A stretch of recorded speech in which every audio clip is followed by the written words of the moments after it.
اعوذ باللہ من الشیطان الرجیم بسم اللہ الرحمن الرحیم اللہم صلی علی محمد وعلی محمد۔ کتاب حکایت اخلاقی میں امام جعفر صادق علیہ السلام کا ایک واقعہ نقل ہے کہ ایک شخص امام جعفر صادق علیہ السلام کی خدمت میں آتا ہے اور عرض کرتا ہے کہ ابن رسول اللہ، میں انتہائی غریب،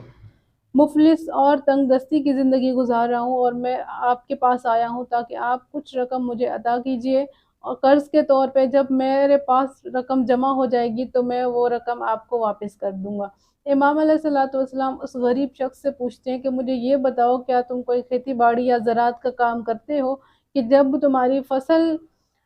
کا ٹائم آئے گا تو اس وقت وہ رقم مجھے واپس کرو گے؟ تو وہ شخص کہتا ہے کہ نہیں یا ابن رسول اللہ، میں کوئی کھیتی باڑی کا کام نہیں کرتا، کوئی زراعت کا کام میرے ذمہ نہیں ہے کہ جب میری فصل تیار ہو تو میں اس وقت آپ کی رقم آپ کو واپس کروں۔ پھر امام علیہ السلام اس سے سوال کرتے ہیں کہ اچھا یہ بتاؤ، کوئی تجارت وغیرہ کرتے ہو، کوئی تجارت کا کام کرتے ہو؟ تو وہ شخص کہتا ہے کہ نہیں یا ابن رسول اللہ، میں کوئی تجارت نہیں کرتا۔ پھر امام علیہ السلام اس سے سوال کرتے ہیں کہ اچھا یہ بتاؤ کہ تمہارے پاس کوئی زمین، کوئی جائیداد وغیرہ ہے کہ کل کو وہ بیچ کر میری رقم مجھے واپس کرو؟ تو وہ شخص کہتا ہے کہ یہ اپنا رسول اللہ، میرے پاس کچھ نہیں ہے، مال و دولت نہ ہی کوئی ملکیت جائیداد ہے کہ جس کو فروخت کر کے میں آپ کی رقم واپس کروں۔ پھر امام علیہ السلام فرماتے ہیں کہ اگر تم اتنے ہی غریب ہو تو تمہارے جیسے غریب لوگوں کا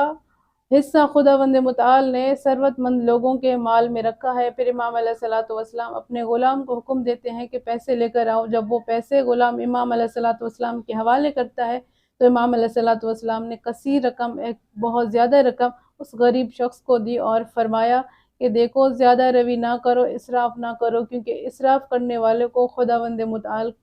پسند نہیں فرماتا۔